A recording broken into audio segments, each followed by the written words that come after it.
Bonjour, je m'appelle Damien Jeune, je suis étudiant en médecine à Paris Descartes et je vis à Châtillon depuis 22 ans. Moi je fais partie de l'association SOLEM, c'est-à-dire Solidarité étudiante médecine de ma fac. C'est une association qui propose des projets de solidarité, notamment des projets de solidarité à l'international. En 2015, Voisins Solidaires Togo, une association togolaise, nous a demandé si on pouvait les aider sur un projet au Togo, dans la région de Segbé. Une première mission exploratoire est partie là-bas pour voir avec eux, pour essayer de cerner les besoins sur place et essayer d'aider au mieux.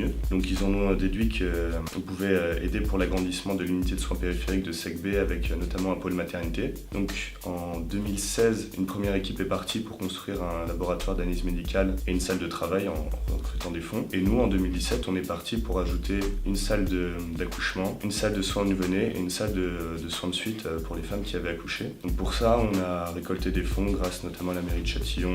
On a fait appel à la région, au département et aussi à la fac qui propose aussi quelques financements. Et donc après on est parti l'été suivant pour aider à construire avec les ouvriers sur place et aussi mener quelques actions de sensibilisation au niveau du planning familial, donc avec notamment l'aide de Voisins Solidaires Togo qui nous a logés et aidés sur place. Donc ce projet qui nous a quand même mis 1 an à mettre au point, même si c'était la suite d'un projet existant. On a dû pour cela récolter beaucoup de fonds, donc c'était pas mal d'organisation, de recherche. Ensuite sur place, on a découvert un pays que je ne connaissais pas, c'était assez intéressant, on était logés chez l'habitant si on peut dire, vu que c'était l'association qui nous recevait. Et là on a pu travailler sur le chantier, découvrir le pays, humainement c'était assez impressionnant. Et donc vraiment les membres de l'association étaient super sympas, donc on est même resté en contact avec certains d'entre eux, donc c'était une très très bonne expérience.